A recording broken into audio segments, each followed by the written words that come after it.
Hey everyone, welcome back to Crypto Cash. Thank you very much for joining me here today. This is your one-stop shop for cryptocurrency analysis, among many other things. Now we're covering Axie Infinity, AXS, which is on another tear. Again, it's really interesting how this works, but I got tons of requests from my community members, my patrons, so I had to kind of make sure to jump out and get this taken care of right away. So I do appreciate again, your patience on some of my other analysis videos, but this kind of took precedent considering the large amount of volume that I got because this is a very popular coin. All right, we'll see here in a moment what it's doing, but it is up, I think, well over 50% on the day. So it's really nice to kind of see some altcoins taking off for a change, and it makes sense perfectly because Bitcoin's up about 10%, right around 10 to 11%. So that makes perfect sense as to why that's happening, and the fear, uncertainty, and doubt is starting to subside. Regardless, if you are new to the channel, just gotta throw this out there. I'm not a financial advisor. This is for educational purposes only. I've been in the industry for a very long time, though. I've been trading for 15 years, so I can assure you are in good hands. If you'd like to be in even better hands, consider joining my Patreon account. Link in the description below. I share all of my trades with my community members, signal trades, swing trades, everything you need to be more successful in this industry to kind of have somebody on your side. Right, so it's awesome experience so far. In only like 3 months, we're well over 50 members so far. So really, really cool. Regardless of that fact, I also have a Telegram community too. There's free of charge. Check that out in your own time, of course. You can learn a lot there as well. But the whole point of my videos is to make sure that I help educate you and teach you how to be a better trader, because I think it's important that we learn what we can from as many people as possible. So that is kind of the foundation I like to build, because the fact that that's how I started and that's how I got here. I didn't just take one person's advice. I learned a lot, applied my own risk tolerance to it, and eventually got here. I average over 80% success rate on all of my trades. Either way, enough about that. I tend to ramble. Why don't we just go ahead and jump into the charts before it's too late? Let's get to it. All right, folks, let's go ahead and take a look here at Axie Infinity. And just before we do, we look at Bitcoin and Ethereum first. Get a quick baseline of the market. So if you're new to the channel, we always look at that to help understand a little bit more about the two largest coins in the industry, because Bitcoin kind of controls the market. So we got to look at that first. Now, just to preface, I use TradingView.com desktop application. There's a free version, the link in the description below if you're interested in trying it out for a month before you buy it. Recommend checking that out, of course, because you might discover that having more than 2 indicators present, which is on the free version, might be a better fit for you.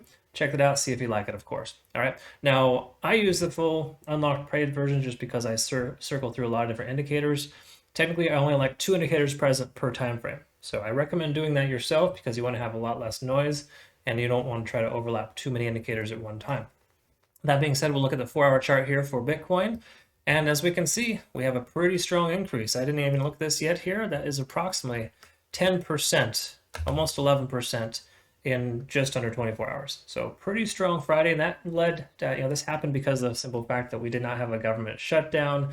A ban, a crypto ban in the US didn't occur, even though unfortunately a lot of states like in New York, you know who you are, and a handful of other states have, very limited options, but it's still available, and it wasn't essentially a ban, or it's not on the horizon. So that caused the price, I feel, to increase. Plus the fact that, the fear, uncertainty, and doubt is kind of dissipating. Yes, we had some issues potentially with Coinbase, but I don't think that really affected us much. So that's kind of where we're at here for now. The great thing about this is that 46,800, that's this line here, this resistance level, is now considered a support, or at least it will be a support soon. Correct me if I'm, I could be wrong, but I may not be wrong because of the simple fact that we have 3 hours left in the trading cycle, right? So by the time you watch this, if it's, if this 1-day candlestick is closed above 46,800, then it's going to be a pretty strong, it's going to be considered a support level moving forward. Okay, but for right now, technically it's still a resistance, but I think it's pretty likely that we shouldn't see a retracement that far in only 3 hours. But you never know with Bitcoin. It has a mind of its own sometimes, or more so the whales have minds of their own as well. But we were getting closer to the end of the traditional trading day. The whales are taking their profits, and this weekend we might likely see a continuation to the upside to 50,000, just based on the simple fact that weekends are traditionally a lot better. They're more green because traders like you and I are investing now that the fear, uncertainty, and doubt, that radar, that level is kind of reducing. Okay, so just something to kind of be mindful of. Good news is too, we're currently above the 200-day simple moving average. The 50 worked as a support level previously. And at this point in time, we're going to need to kind of just worry about the next major resistance. And why don't we go ahead and mark that really quick, because that is relevant. We want to look at this here. We have a potential about 48,600. Okay, so just kind of throwing that out there. It may not be a super strong resistance, but it was recently, at least on the 4-hour chart. And then, of course, we'll kind of worry about 50,000 as one of the next major milestones. That was notoriously a strong support and resistance level in the past. But all in all, very good stuff for Bitcoin. Now, Ethereum is effectively a very similar situation, except the 200-day simple moving average is still above the price right now. So that could work as a resistance, but really at this point, it just depends on what Bitcoin is doing. If Bitcoin continues to take off, then we'll see Ethereum do the same thing as well. Most coins right now are doing good because of the fact that Bitcoin was held down for a lot longer than we expected, and now it's back on the upside. Okay, so all in all, not too much to note here, except for the fact that we are likely here in a couple of hours to see 3,200 as the new support level moving forward. All right, so just something to note. Now let's take a look here at AXS. Wow, I can see why I got a lot of requests on this here. No kidding, that's a pretty significant jump. Let's see what we got here. So in approximately 24 hours, we're at about 62% from bottom to top. Right now, we're hovering close to about 50% gain in a 24-hour period. That's pretty solid. I like to see that here because actually I've covered this previously, and it's been a pretty strong jumper, as we can see. I mean, this first one, I remember getting a lot of requests for. I think I covered it shortly after that, and yeah, it's even higher now. So as we can tell, if you see this little decrease here, this little time frame, that's when obviously Bitcoin was retracing. This coin should be where it's at presently based on the fact that it was continuing upside anyways, right? So I'm not surprised to see the price hike up here because its average true range was 60 to 75, right in that range for quite some time. And it would have just continued this nice natural progression to where it's at now. Instead, it got beat down and pushed right back up again. So it's good and bad depending on what position you took. Hopefully you are in the profit right now. I would exercise some caution trying to jump in at this exact moment. We want to look at smaller time frames to identify, but generally speaking, I tend to wait for prices to come down a little bit before I jump in. But it does have a history of just continuing to the upside, right? So based on its history, I don't see it actually coming down much further. Again, pending Bitcoin doesn't try to tank down to 40,000 again, right? We should be fine. Pending all the world events that we don't know are going to happen yet. Okay, so let's go ahead and take a look at some indicators here. RSI is up over 70. That makes perfect sense considering how hard it shot up here. It was above 50 and below 70 recently, which is a good sign here. That's basically a bullish convergence. We also have a MACD convergence on the 27th. So that would have been a good indication of a buy signal right there. So we kind of look at that. We can just mark that loosely. Looking pretty good though here. All in all, I can see why Axie bounced back based on the simple fact that when Bitcoin was going up and down, left and right, it was pretty much just going sideways for the most part, minus that major retracement we had recently on the 20th. So all in all, yeah, pretty good stuff here for Axie. Another good thing too here, and this could be partial coincidence, but also kind of adding to fueling the flame, is the fact that on the 4-hour chart, which is also something that we see industry leaders use often. The 1-day and the 4-hour chart are probably the two most consistent charts that they use. And what I mean by using is they use the 50-day and 50 and 200-day simple moving average. That's what I have here. So if you see, we had a golden cross where the price kind of shot up through the 200, and that caused the breakout. So we probably wouldn't have seen this extra bit of overtime if it wasn't for that indicator. And of course, we see a strong amount of volume too to kind of push that through as well. So all in all, yeah, we can tell that probably had a lot to do with the price. Price is up over 70, and the common rule of thumb here too, in case you're not familiar, if you haven't watched my RSI video, like the best practice on it, what you do is you don't necessarily sell when the RSI is over 70 because that's kind of a premature. Had you just say sold when the RSI came up over 70, you would have probably missed out on majority of all these profits here. So you would have missed out on 40 to 50% of the profit. What you do is you basically wait for the RSI to start tapering down and coming closer to 70 again. Because if this is any, if history is any indication of what it's going to continue to do, it'll probably consolidate like it did right here, up only where it's at right now, right? Now, granted, we should expect somewhat of a retracement, but I don't think it's going to come out down much lower. We'll go ahead and take a look at Fibonacci on a shorter time frame to see, but I like what I see here so far, and I think that we're looking to be in pretty good shape. Why don't we go ahead and mark this as well? This is a more recent high, if I'm not mistaken. That should be one of the more recent all-time highs before we just broke here today. So we'll mark that as the resistance, well, correction, support level. It'll probably stay above that in the next 3 to 4 hours, right? So that should be considered a support level moving forward. We had this previous support down at $11. Wow. Yeah, I covered this a while ago too, apparently, right? But regardless, yeah, we're looking all in all pretty good. We'll take a look at shorter time frames to identify some, some obvious support and resistance levels through Fibonacci. But at this point, I don't foresee the price coming down significantly. So I think you're in pretty good shape to either hold or consider, maybe even trimming a little bit, maybe buy the dip if there were to that was to happen. Bear in mind when things are overextended like this one, right, it is right now, it's common for it to come down at least a little bit. Now, I feel like it has done that already based on the fact that this candle, this wick is pretty long. I mean, what price is at about 109 and it went up to 117. So just be mindful of that, okay? I mean, me personally, if I had an open position right now, I'd probably sell at least half of my position, and I would hold on to the rest, basically that capital that I collected, and I would try to buy in at a lower point because I do feel like this will continue. It's hard to say how far, as it's been very surprising so far that it's actually gotten to this point. But I know again there's some really good fundamentals, so do your own research on this, of course. But that's likely another main reason as well. All right, so we looked at that. So let's quickly identify. See if they had yeah, price is just staying right above there. We don't really have a convergence in the MACD, but we do have essentially where it just kind of stayed above. So we can mark that as well. Because oftentimes when you see the the MACD here and it doesn't necessarily converge. Yes, we had a convergence on the 27th, but when it comes up, tries to dip down and doesn't. That's actually an extra stronger a stronger sign. You'll see what I mean by that in here in a moment. So let's take a look at the 1 hour chart. Let's take a quick peek at the Ishimoku cloud, and we'll see that it's been pretty much up above the cloud the entire time. Minus this one instance here, or we can kind of see here. Let's clean this up a little bit.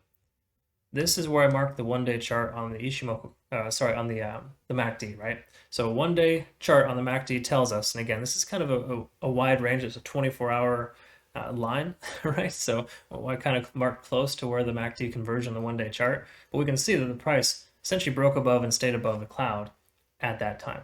Okay, so somewhere in this 24 hours, the price broke above the cloud and stayed above. And future reference, if you're new to just say Ichimoku cloud in general, when the price is above, it's considered a buy signal. When it's below, it's considered a sell signal. Okay, so hypothetically, had you gone long right here, you would have been perfect position to do so. Same retrospect is the same thing. You could have gotten entry back here and been fine as well. Granted, you would have been okay with the price coming down. It just depends on if you're a day trader, swing trader. Obviously, these things factor in.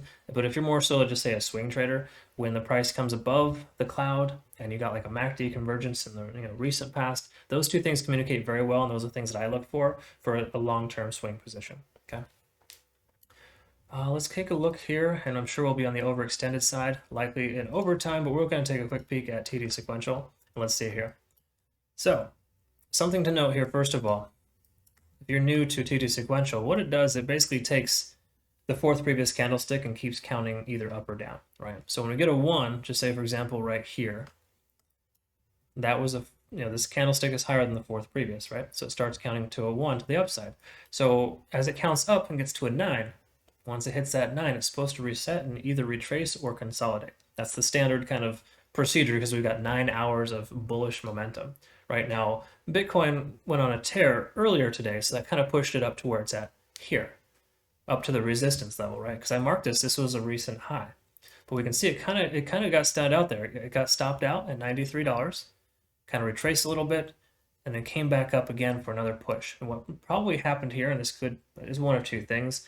A lot of times when you test an all-time high, it takes a couple of tries to get through that. It could also have been a short squeeze. Sometimes squeezes do happen at resistance levels, especially major all-time highs. So some people could have had, short positions opened. They opened them right here, and they got squeezed out with that second push. And that can happen sometimes when we have the second wave. And what I mean by that is that a lot of times this first push could be the industry leaders, the whales, and then the second wave is people like you and I jumping in, buying into the price, driving it up further.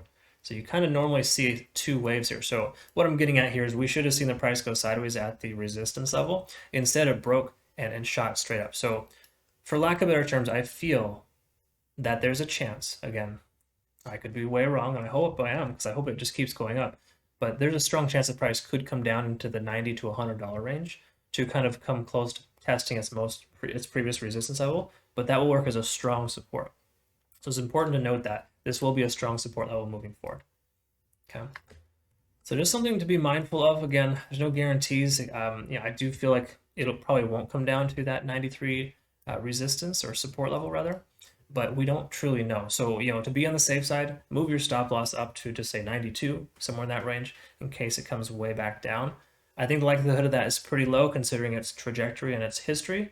It has a tendency of doing the exact same thing that's doing right now at different points in the year. So, just to clarify, a one-day chart, we can see it comes up, over, with a little bit of a retracement. Let me get that a little bit better. So up, over, retrace. Up, over, retrace. Up, over, retrace. Can you kind of see a pattern forming here?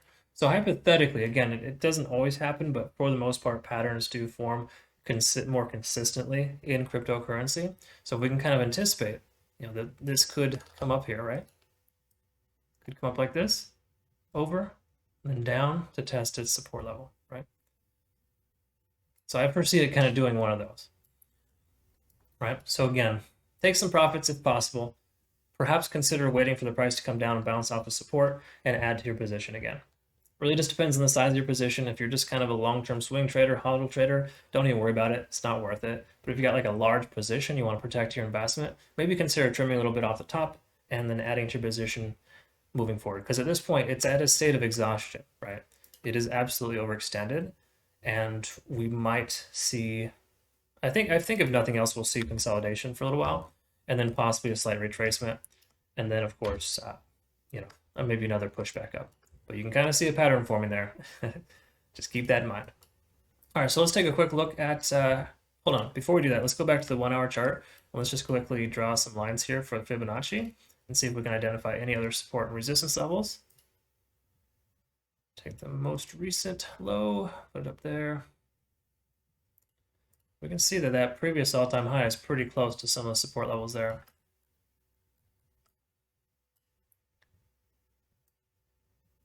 So obviously we'll go ahead and mark this guy here for the recent high.